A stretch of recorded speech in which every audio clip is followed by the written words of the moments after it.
जय श्री राम। बहुत बहुत स्वागत करता हूं आप सभी का एक बार फिर से अपने YouTube चैनल पर। मैं पंडित आशीष शर्मा। आज के इस वीडियो में हमारी मुख्य रूप से चर्चा रहेगी कि मार्च 2023 का जो महीना है वो मकर राशि के जातकों के लिए कैसा है। यानी हमारा ये वीडियो जो है वो मून साइन चंद्र राशि पर आधारित है, लगन पर आधारित नहीं है। लगन से गोचर नहीं देखते हैं, लगन से दशा देखते हैं। तो चंद्रमा से गोचर देखने की जो विधि है वो शास्त्र में ज़्यादा वर्णित है, इसलिए हम आपकी राशि यानी चंद्रमा से ग्रहों की स्थिति को देखेंगे, जिसको हम राशिफल कहते हैं, मंथली हॉरोस्कोप कहते हैं, मासिक राशिफल कहते हैं, मंथली प्रेडिक्शन कहते हैं। ये सब हम चंद्र राशि के आधार पर देखते हैं। तो मार्च के महीने में आपकी राशियों से कोई ना कोई ग्रह किसी न किसी प्रकार की जिम्मेदारी को लेकर चल रहा है। कोई शिक्षा करा रहा है, कोई वैवाहिक जीवन संभाल रहा है, कोई काम, कोई पैसा, कोई लाभ, कोई बीमारी, कोई झगड़ा झंझट, किसी ना किसी प्लैनेट्स को कोई ना कोई जिम्मेदारी मिली है। तो उस जिम्मेदारी को वो किस प्रकार से निभाएगा, कब वो राशि परिवर्तन करके किस राशि में जाकर आपको क्या रिजल्ट देगा, ये हमारा आज का विषय रहने वाला है। सबसे पहले आप देखेगा कि आपकी राशि से ग्रहों की पोजीशन क्या चल रही है। फिर हम देखेंगे कौन से ग्रह राशि परिवर्तन करने वाले हैं और फिर उनका विस्तृत रूप से फल आपके जीवन में क्या होगा, जीवन के सभी पहलुओं को लेकर। ये हमारे इस वीडियो के अंदर सब कुछ होने वाला है। देखिए, आपकी राशि से दूसरे घर के अंदर बुध, शनि और सूर्य का एक योग बन रहा है, जिसको हम बहुत हद तक धन योग भी कह सकते हैं। वहीं राशि से तीसरे घर में देखें तो उच्च के शुक्र स्वराशि के बृहस्पति के साथ विराजमान है, चौथे भाव में राहु है, पंचम भाव में मंगल है और दशम भाव में केतु की स्थिति चल रही है। इस महीने देखें तो 14 मार्च को सूर्य का राशि परिवर्तन होगा। उसके बाद मंगल बहुत लंबे समय तक वृषभ राशि में चल रहे थे, अब वह मिथुन राशि में आएंगे, यानी आपकी राशि से छठे घर के अंदर मंगल का प्रवेश होगा 12 मार्च को। फिर तीसरे ग्रह हैं बुध। बुध ग्रह 16 मार्च को राशि परिवर्तन करेंगे, वो कुंभ से निकलकर मीन में आएंगे, यानी वहां पर जाकर वो नीच के हो जाएंगे। और चौथे ग्रह हैं हमारे शुक्र, जिनका राशि परिवर्तन होगा 12 मार्च को। यह शुक्र से उच्च के होकर निकलेंगे और मेष राशि में राहु के साथ संबंध बनाएंगे। तो आइए इनका फल आपके जीवन में क्या होने वाला। सबसे पहले मैं आपकी राशि के मालिक शनि के बारे में ही बात करूंगा, जिससे आपका मान सम्मान स्थितियां बनती है। शनि आपकी राशि से सेकंड हाउस में, पहली बात राशि का मालिक सेकंड हाउस में, दूसरा दूसरे घर का मालिक सेकंड हाउस में। यानी ये प्लेनेट ये कहता है कि किसी न किसी तरह से आपके जीवन में धन की व्यवस्थाएं बनाकर रखने में ये ग्रह सक्षम है, क्योंकि दूसरा घर धन संचय का है। जब शनि दूसरे घर में बैठते हैं तो लाभ भाव पे दृष्टि देते हैं, यानी ये ग्रह धन संचय भी कराने में सक्षम है और ये ग्रह आपके जीवन में किसी न किसी साधन से धन कमाने में भी सक्षम है। अब इसके साथ कौन है? शनि तो यहीं विराजमान रहने वाले हैं। इसके साथ कौन है? बुध और सूर्य। छठे घर का मालिक बुध है और अष्टम का मालिक सूर्य, यानी इस दौरान थोड़ा स्वास्थ्य गड़बड़ा सकता है। मुख से संबंधित रोग, मान लीजिए कोई आंखों का रोग हो गया, कोई नाक का, कोई गले का, कोई दांतों से संबंधित रोग इस दौरान देखे जाते हैं, क्योंकि सूर्य जब यहाँ होता है तो कभी कभी मुंह में छाले हो जाते हैं, आंखों में प्रॉब्लम होनी शुरू हो जाती है, त्वचा पे किसी प्रकार की स्किन डिजीज होनी शुरू हो जाती है, क्योंकि बुध भी वहां है। तो इस प्रकार की बीमारी ये ग्रह देने में सक्षम है, जिसमें सबसे पहले क्या होने वाला है कि सूर्य अष्टमेश होकर दूसरे घर में चल रहे हैं। जब आठवें घर का मालिक धन भाव में चल रहा हो तो ये धन के लिए प्रॉब्लम का विषय होता है कि पैसा आया तो दिख रहा है, लेकिन अष्टमेश के कारण उस पैसे पे तनाव है, उस पैसे पर ग्रहण लगा हुआ है, या उस पैसे के ऊपर किसी न किसी प्रकार की स्थिति डगमगा रही है। इसका मतलब है कि धन संचय करने में ये ग्रह प्रॉब्लम देगा। इस सूर्य ने शनि को अस्त करा है। जब अस्त हो गया है तो धन का मालिक अस्त हो गया है, यानी धन कमाने में खिंचावट। जैसे ही आपके जीवन में 14 मार्च आएगा, 14 मार्च में सूर्य यहां से निकलकर तीसरे भाव में पहुंच जाएंगे। इसका मतलब है आपके धन के रास्ते 14 मार्च के बाद ज्यादा अच्छे खुलेंगे, क्योंकि आपके धन के स्वामी, आपके राशि के स्वामी को सूर्य ने जो अस्त किया हुआ था वो यहाँ से हट जाएगा। यानी पहली खुशखबरी आपको 14 मार्च के बाद स्थितियां अच्छी स्थितियों में जाती दिखाई देंगी। बुध कहने को छठे का मालिक है, लेकिन वो भाग्येश भी है, यानी कहीं ना कहीं आपके भाग्य के जो स्थितियां हैं वो धन भाव में है। यानी शनि बुध की स्थिति इतनी पीड़ित नहीं है जितनी सूर्य की स्थिति इसको पीड़ा देती है, क्योंकि सूर्य अष्टमेश भी है, सूर्य धन स्थान में भी है और सूर्य आपको अस्त भी करते हैं। इसलिए 14 मार्च का इंतजार कीजिए। 14 मार्च के बाद आपकी स्थितियां अपने आप बेहतर स्थिति में आती दिखाई दे जाएंगी।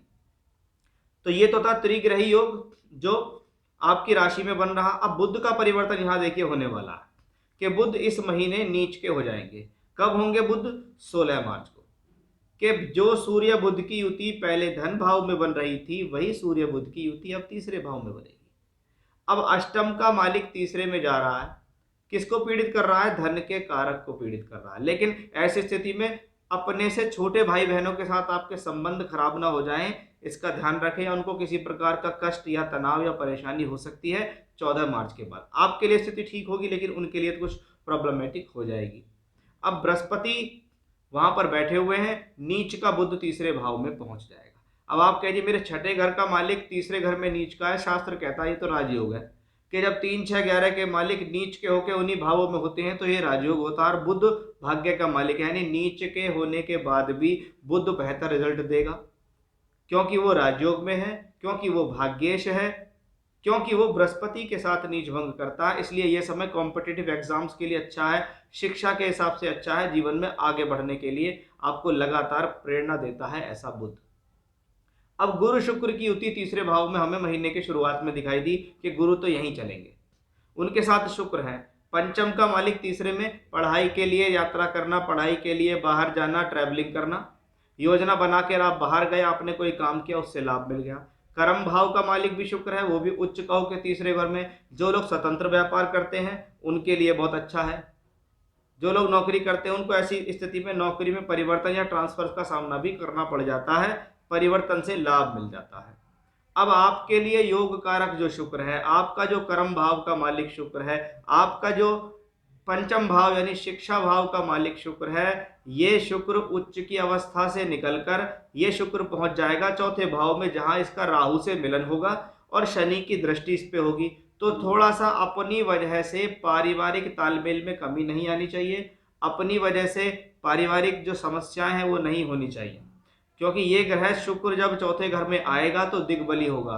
तो बहुत बार क्या होता है, आपके पास सुख साधन तो हैं, आपने खुद परचेज किए अपनी मेहनत से जीवन में आगे बढ़ने के लिए, लेकिन आप उस सुख साधनों को पूरी तरीके से भोग नहीं पा रहे हो, आप उन सुख साधनों का पूरा मजा नहीं ले पा रहे हो, क्योंकि वो शुक्र राहु के साथ है, वो शुक्र शनि से दृष्ट भी है। इसलिए चौथे भाव पे पीड़ा है कि मन के अंदर दुख है कि यार सब कुछ है लेकिन फिर भी शांति क्यों नहीं मिल रही, सब कुछ है फिर भी पढ़ाई में मन नहीं लग रहा, सब कुछ है लेकिन लव लाइफ में पता नहीं प्रॉब्लम्स क्यों आ गई, मेरे डिसीजंस तो गलत नहीं हो रहे हैं, या मेरा कार्य क्षेत्र में मुझे प्रॉब्लम क्यों आ रही है। इसका आपको विशेष रूप से ध्यान रखना होगा। जब शुक्र राहु के साथ आए और ये राहु मंगल की राशि में शनि से दृष्ट है, ऐसी स्थिति में आपको देवी के मंत्र, कोई भी देवी मंत्र आप अपना धारण कर सकते हैं, यानी इस दौरान मंत्र जाप कर सकते हैं। आप भगवान शिव की रुद्र गायत्री का जाप कर सकते हैं, या आप ओम ऐं ह्रीं क्लीं चामुंडाय विचे, ये नरवाण मंत्र है, इसकी माला का भी जाप कर सकते हैं। तो आपका कार्यक्षेत्र, आपकी शिक्षा, आपकी बुद्धि सभी बेहतर तरीके से काम करेगी। इस शुक्र राहु के योग से को आपको प्रॉब्लम से बचाएगी ये पूजा पाठ। अब लंबे समय तक मंगल पंचम भाव में गोचर कर रहे हैं, आपके 6 महीने मंगल ने पंचम भाव में निकाल दिए। अब ये मंगल परिवर्तन करेगा 12 मार्च को। मंगल कौन है आपके लिए? चौथे घर का मालिक होके छठे घर में मंगल आ रहा है। क्या कहता है कि भाई ऐसे समय में अगर किसी भी प्रकार की प्रॉपर्टी खरीदनी है तो उस पर थोड़ा ध्यान रखें, ऐसा ना हो कोई झगड़े झंझट डिस्प्यूट्स की प्रॉपर्टी आपको बेच दे। चौथे घर में शुक्र राहु, उस पर शनि की दृष्टि, चौथे घर का मालिक मंगल आ गया छठे घर के अंदर। इसका मतलब क्या है? ये वही कंडीशन है कि घर में विवाद ना हो जाए, घर में अशांति ना हो जाए, परिवार के लोगों से आपकी चिंता ना बढ़ जाए, या परिवार के लोगों से आपके संबंध खराब ना हो जाए। ऐसी स्थितियों में कभी कभी प्रॉपर्टी डिस्प्यूट्स भी देखे जाते हैं, तो बहुत सोच समझकर आपको यहाँ चलना होगा। जब मंगल छठे घर में आता है और वो शत्रु राशि में है तो आपके शत्रुओं का दमन करेगा, कॉम्पिटिटिव एग्जाम्स में सफलता दिलाएगा, आपके शत्रुओं को मंगल हराएगा। ये मंगल लाभ का मालिक होकर भी छठे घर में जाता है, इसका मतलब लाभ कमाने के लिए स्ट्रगल होना मंगल की वजह से।